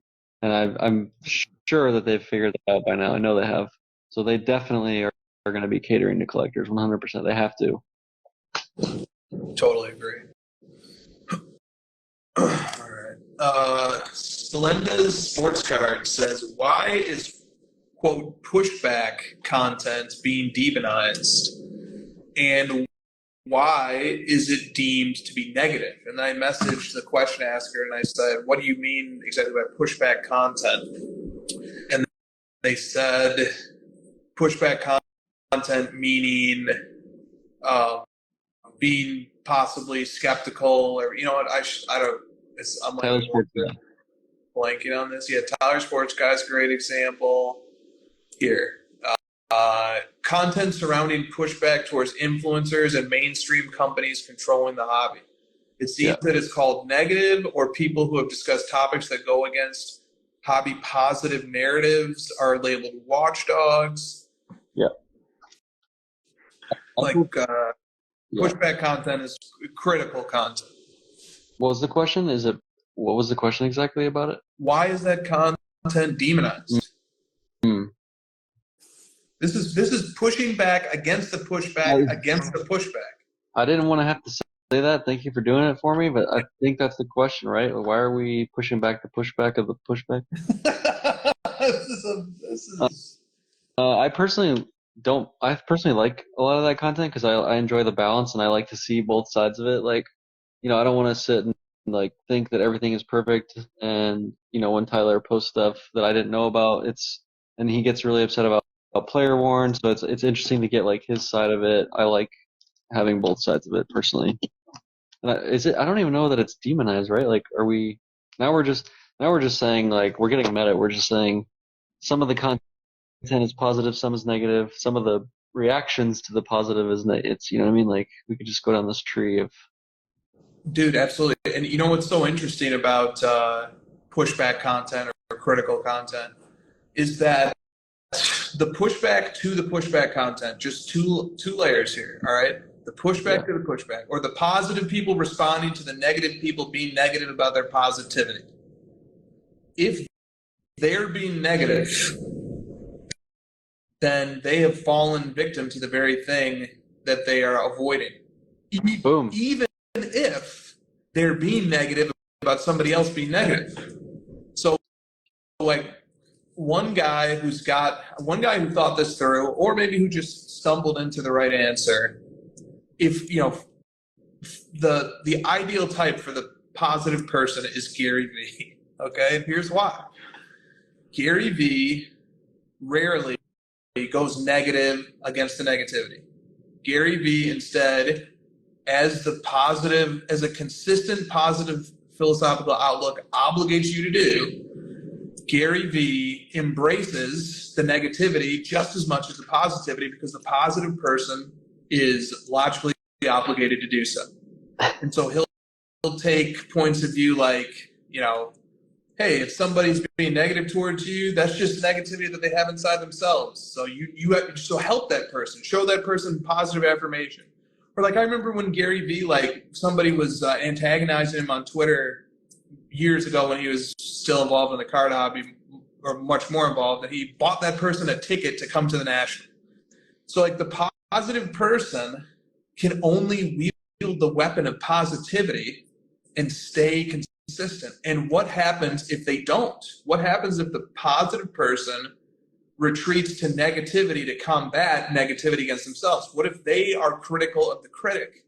Okay, then they've contradicted a basic fundamental premise of their positive belief system that they're putting forth. And then everything starts to crumble, and it starts to seem like, oh, they're only being positive because the positivity benefits them in some way. But when it serves them to be negative, then they're going to go negative, even if the negativity is being leveled against something negative. All right? So that's the most fired up I've got all night. Something about this really brought it out of me. This question asker got their money's worth. Yeah. All right. That's sort of like the inherent advantage that the skeptic or that the critical content creator has, is that the positive content creator can't go negative against them. Okay, the positive content creator can only embrace them. You thought that was me inviting you to keep going? Okay, all right, let's keep going here. All right. Hope all you How guys. do you feel about that? Positive or negative? I'm going to embrace it. I'm just going to be. Oh, but then I guess the flip side of that coin is does the negative content creator have to always be negative? No, they don't. I think the critic can pivot to positivity whenever they want. That just gives them the upper hand. Being a critic gives you a wider suite of options to choose from. And you know what else? Like, I think like a certain amount of positivity comes from a place of fear. And if you just let that fear go and start making fun of some stuff every once in a while and being negative or being critical every once in a while, you realize it's not so bad. You can instantly relate more to people who are critical or skeptics. And now you have many more things at the you have many more tools in your arsenal for how to approach a topic. You can be critical, you can be positive. The one thing that you want to be careful is that you don't just become critical for critical's sake. You should become negative all the time, even if it's something that you like, but you still just enjoy the negativity so much because the negativity is addicting. All right. Was Frasier a spin-off show of another Yes. show? I think you are going to make your own spin-off of Crossover with whatever that was. What was that exactly? I don't know. You found your passion, whatever this is. It's going to be like spend an hour with Chris McGill, latest podcast, where I dissect your inner positivity or negativity. You'll really dig in, and you'll like take calls like Frasier did, and you'll answer their questions. Yep. I'm writing that down, and I hope everybody else is taking notes on what I just said. All You have to talk. Doesn't he talk like that? He's like Frasier's like very yeah. Okay, Yeah. good. Yes, he does. I love when he starts talking like that. Okay. That's from it's from Cheers. But you'll be alone on this one. This will be your spin-off. I'll be like Frasier. Yeah. I'm listening. All right. Yeah, and you'll be like, you sound generally positive. Let's take this back and let's figure out how we can introduce some negativity in your life. Yeah. Embrace the negativity. All right. I think that's we've talked about that. Yeah. All right. Embrace the hate. Yep. Lean into it. Let the hate floweth over you. Right. Exactly. And then when you start hating on other things, you don't care as much when other people hate on you. Yeah, true. Yes. This is definitely a spin-off at this point. You can't let... You're just like sitting there thinking about it. You're like, what do I say next? Well, these things, just the circuitry is firing. And you'd have like a... You know how Bill has like his little like segments, his little quirks, you know? Like he does his $1 million picks. He's got these segments, right? One of your segments is like you pick a philosopher and you like give one of their quotes and then you like go through that philosopher. That'll be one of your segments. This is just starting to sound like a boring class. Dude, that could be a segment. You like that stuff. The boring, yeah, I do like that stuff. All right. We'll introduce that next week on the crossover and then see if it spins off. I have like a book club segment where you like make all your listeners read a book and you like read it with them. And now we're cooking. I know. See, I know what your other favorite things are. I listen. We could start assigning books at the end of every crossover, or like a chapter. And then like figure out how long it takes for you to realize I didn't read any of it. Actually, it wouldn't even stop me anyway because as I've read books throughout the recording of crossover, I do force them into the discussion anyway. Yeah. So we'll be good either way. I'm like the LeBron of book reading. I only get to the first page and I just never. Yeah. Yep. Always just on that first page when you're on the bike. Yep. Yeah. Just like, okay, we get it, LeBron. You're not actually reading the books. It's okay. All right.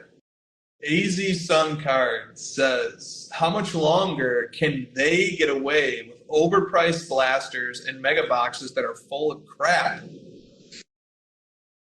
Dang. I feel like you might not have a really strong opinion on this one.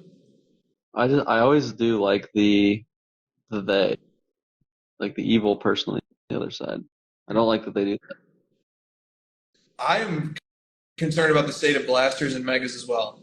Like, can we start putting some golds in those? Like, so that when I am tempted at the Target or whatever to buy one, that my best case scenario isn't like an unnumbered retail exclusive like green or something. Pink ice. Yeah, like give me a shot at something awesome, even if it's like impossibly difficult. You know what product did that too, but partially because it was a retail exclusive release, was Status. With Status, you could get the one-of-ones out of like hangers, blasters, and stuff. That'd be sick. What if they just did like, guys, we know that you guys really want gold prisms. We know that we have to keep that lineage going. We know it has to come from hobby, but we're going to put one gold prism of every player inside of a blaster. So 1 out of the 10. Right. That works for me. Okay. Cajun Cardboard asks, why are similar high-end Jordan cards up 100% this year and some down 80%? He's saying, like, why are similar cards, similar grades, similar population, similar aesthetic appeal, but some of them have doubled and some have gone way down? Is he wanting us? Is he leading me to the answer of some of them auction more than others? That's or like the Bible answer. I don't think he's. I don't know. I don't know what he's getting at. Like the hype of the PSA 10 is up, right? But like the 9.5 non-inserts are down or something like that. I don't know. I think he's even saying like one PSA 10 Jordan insert that's pretty low pop is up, and then another one that's similar is down. Yeah, I don't know. To me, it just feels like which ones come out to auction more than others. Yeah, that's definitely a factor. Also, I think a factor is like who's buying. Yeah. Like this market is small enough. The cards are rare enough that if you have somebody who's on a hunt and they really need certain ones to fill out whatever set or whatever their pursuit is, they might end up going really hard for the one that they really want at that moment. And there might be a few people working on similar stuff, and that's all it takes. So that's why those can be outliers. And then why are some down big? I mean, down 80%. Like a card going up 100% is the card doubling in value. A card going down 80% is the card, reducing from $100 to $20. So like the inverse of going down 80% is going up 5x. So that was some late night math. But like a card going down 80% is so much more dramatic than a card going up 100%. That if a card is down 80%, that is I have no explanation for that. That is an absolute devastation of value. All right. Show Busy Living has two questions, one specific and one general. One, are repacks a scam? Two, what is the current state of the hobby? Oh man. One of them is like, the toughest question there is. Are repacks a scam? It depends on how like upfront you are with like the odds and stuff of you hitting a valuable card versus. I saw someone posting that like, I forget who it was, but like there's some repack companies that are like, you're basically getting 33% value on average, and some you're getting 80. So I think it would come down to how transparent the repacker is with like the odds of getting something that's more valuable than what you paid, et cetera. It is gambling, right? You're just like hoping to get something worth more than the pack you paid. Yeah. Yep. You're right. And there was a comment maybe from the poster or from somebody, I can't remember who said it, who said it depends upon the transparency. Like if you're fully transparent about what's in your repack, the amount of value of cards that are in the repack. Yeah. The higher, if you can give people very specific information about what the likelihood is that they're going to get X amount of value out of it, right? That's good.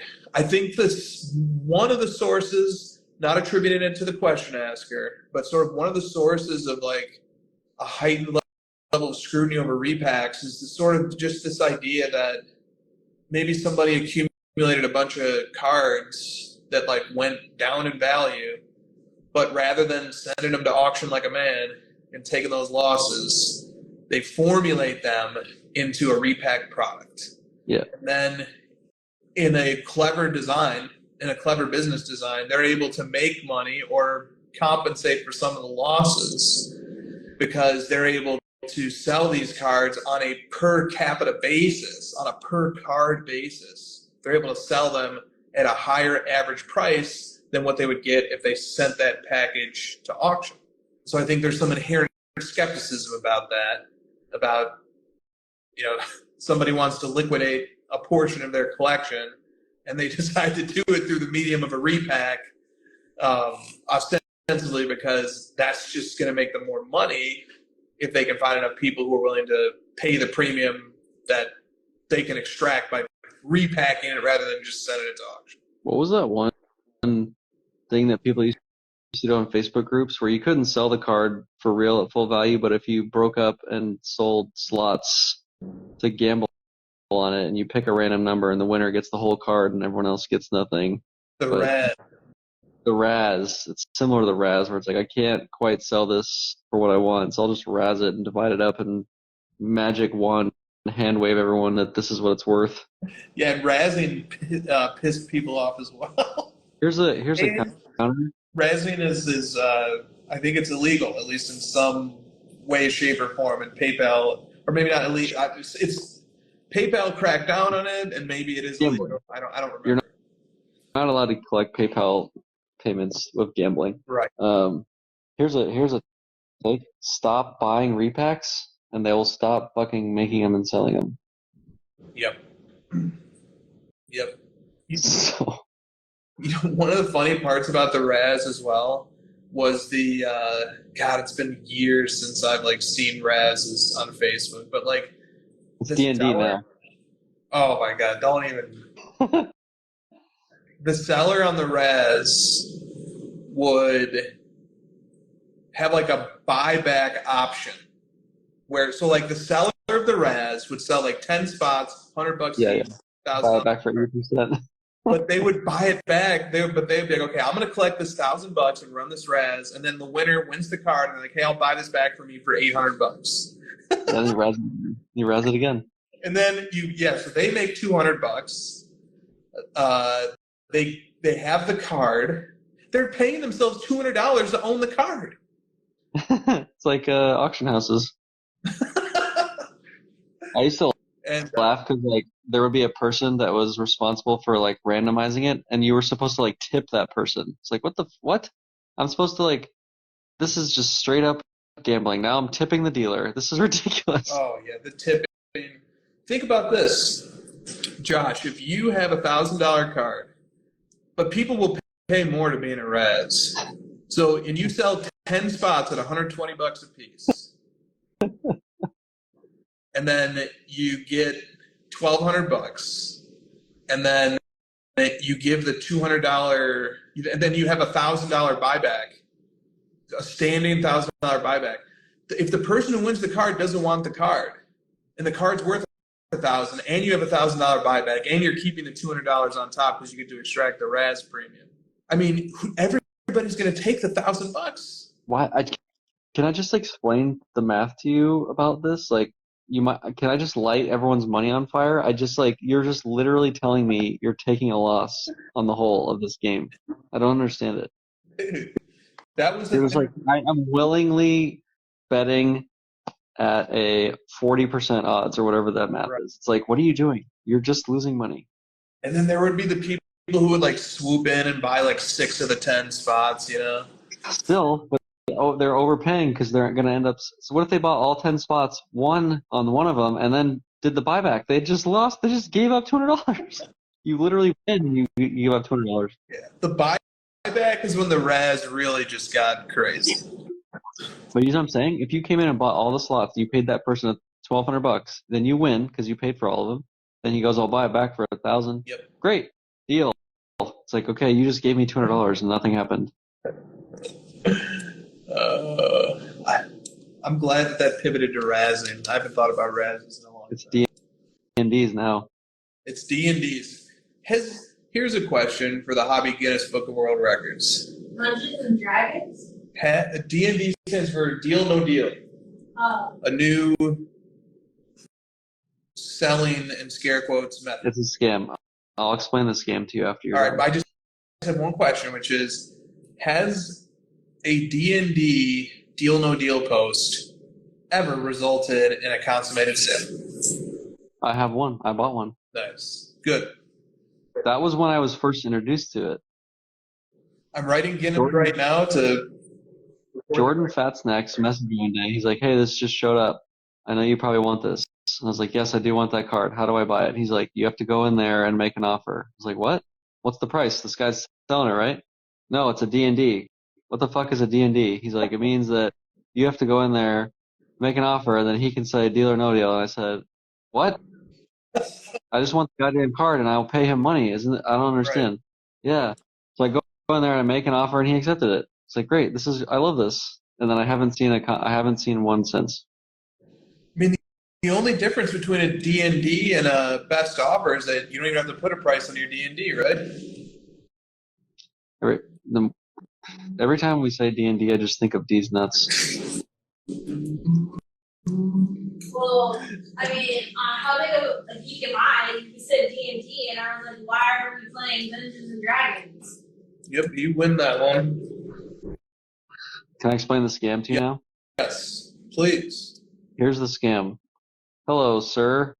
We don't know each other, right, Chris? Of course not. Well, we both happen to own a copy of this card that we're putting into this D&D. I put my up and I say D&D, and you, sir, Christopher, come in and say, hey, man, I'll offer you 10% over what it's actually worth. And then I say, great start. Thanks, buddy. No deal. And all of a sudden someone else goes, oh, shoot, I'll offer you a little bit less. Oh, awesome. Accepted. You just raised the value of my card and nothing even happened. I saw it happen. I saw someone do it. And I went to their Instagram and they had one too. They just were trying to get a second copy, Josh. Come on. Do you remember, like, it used to be taboo? It used to be against the Facebook group rules to post a card without a price, because otherwise you were considered phishing. Mm-hmm. And now it's a lifestyle. Can I point out, though, that the razzing was replaced by D&Ds when the market pivoted from an optimistic market to a bear market? Isn't that strange or no? A little off, yep, a little strange. Is that just a coincidence I noticed, or? Pretty strange coincidence. Okay. Closing in towards the end here, we've gotten through a significant portion of the questions. Rapid fire through the rest. All right, Patch the Slap says, in the hobby, has there ever been ebbs and flows of what position sells best? What position in basketball? Or any sport. The sport wasn't specified. Well, running backs, I think, right? Running backs. Fair enough. They've never sold the best. No. I'm thinking about that, actually. Like, is Wemby going to have a successful hobby life, given that he's a center and that traditionally has not? Is he gonna break that trend just because of how popular he is? He's this top rookie. I think about if Shaq came out today, would he suffer the same sort of fate that he did, given that he's a center? I don't know. It's interesting. I feel like Wemby kind of feels like he might break it just because of his style of play and mixed with the excitement of him in the rookie year of this year. I don't know. I honestly already am getting the sense that people are excited about Wemby because they believe they're supposed to be, but they don't really love his game. and they don't really know the way he plays, and they kind of secretly feel that the height is the advantage and so on and so forth. And I go in the total opposite direction where like I will resist what the public pressure is pushing me towards, but then I actually watch this guy play. Granted, it's preseason, and I'm like, I'm genuinely excited about this guy now. All right.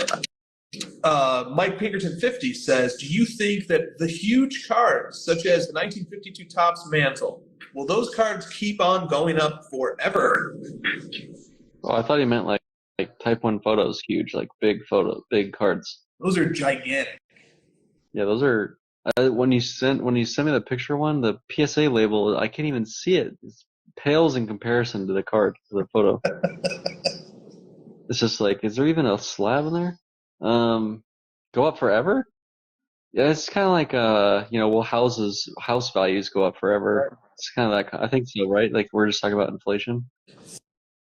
Fair, yeah. So if inflation is the question, I don't know. That's that's like.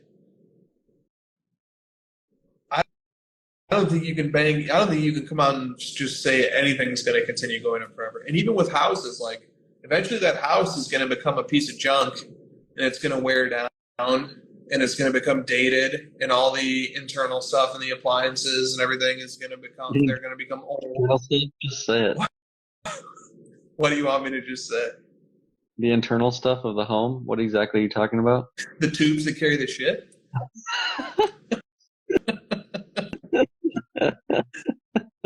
And eventually that house is going to need to be remodeled and updated. And so, yeah, even the value of homes can go down against inflation. But there's the offsetting value of the property.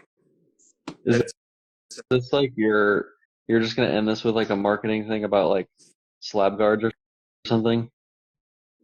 Yes. You're like, if you have a slab guard, it'll go up forever. Yes. Slab guards. That plastic ain't cheap. All right.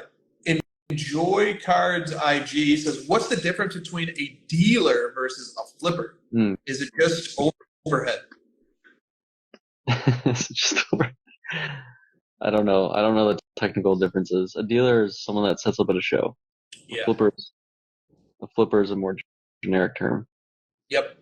It would require an examination that I don't have the effort or the desire to do at this late time. But I think there are differences, and I think there are some people who would classify themselves as a flipper and other people who classify themselves as a dealer and some people who classify themselves as both. And it would be fun to get technical about that someday. Okay, Cajun Cardboard says, please discuss the sadness that I feel knowing that I'll never own a Wembanyama card because of the quantity and because of the licensing. It is sad. Are you going to be sad about it? It sounds like it. He's already your favorite player. You know what I'm happy about? I'm happy that he doesn't have any Prism out.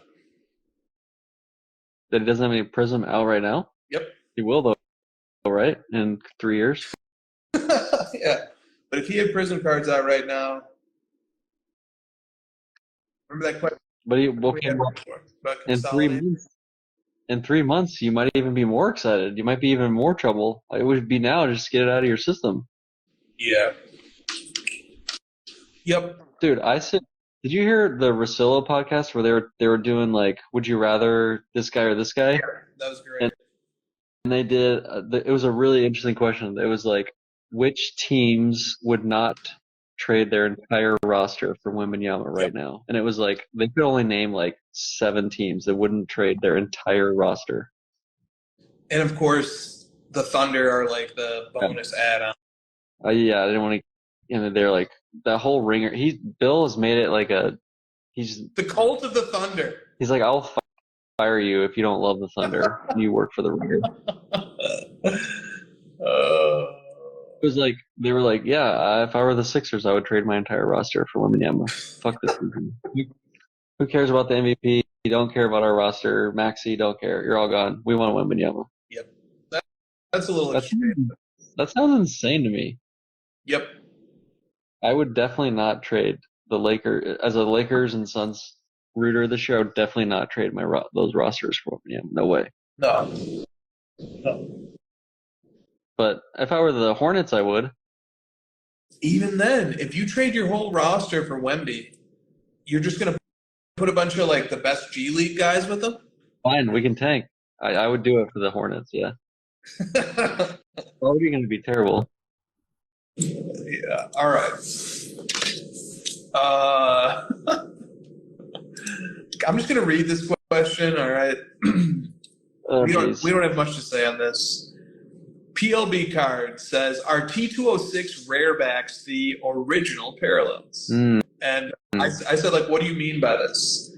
And then somebody screenshotted that and sent it to me. And they said, this is like Leonardo DiCaprio and Catch Me If You Can asking the other doctors, do you concur?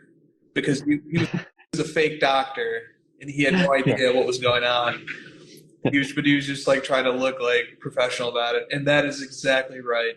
I have no idea I have nothing to offer on this topic. So I just turned it around. I said, well, what do you think? What do you think about it? And the question asker proceeded to say, I'm assuming most modern collectors would say, hell no, the T206 rarebacks are not the original parallels because it was not intended to be a parallel. But I think you could make a legitimate case because it's basically the same idea. People collect the rainbow. Polar bears could be the equivalent of the base refractor. I'm not a T206 expert, me neither, but I'm sure we could figure out what the gold out of 10 and the 101 are. I wouldn't be so confident. Not on this show, pal. Dude, a lot of the value for rarer backs comes from collectors needing certain cards to complete the set, which is different from modern parallels, where the value mostly comes from the rarity itself, and I guess that would be the case against. Dude, I've been watching baseball for like a week. Give me a break. Give me some time. All right. I'm here. I can only name one team's roster, the Diamondbacks. I don't even know. I can barely do that. I don't know. What's a rare back? What the heck is that? Let's do the titles. All right, titles time. We have up first. We are in the 9th inning. I thought we were going to start off. Dang it. It's the next one, isn't it? The next one is Chewed Toothpick. Nope. That's not the one I'm looking for. I'll wait. Hobby Supernova. Nope. I'll wait. Card Monoculture. Nope. Don't tell me what to post. You're getting there. I will take it in the face. There we go. We have a winner. Let's see what else we have here. It depends on how malleable your brain is. You can be obviously a brain emoji. Brain emoji has not been used yet. The more it grows on me, the more I like it. Huh. Let's 1.1x the hobby. I like that one. I like that one. I actually really like that one. Yep. It feels like it's 10, but it's like cleverly disguised with a decimal. Then we just have two more. There is nothing safe from the influencer's penetration.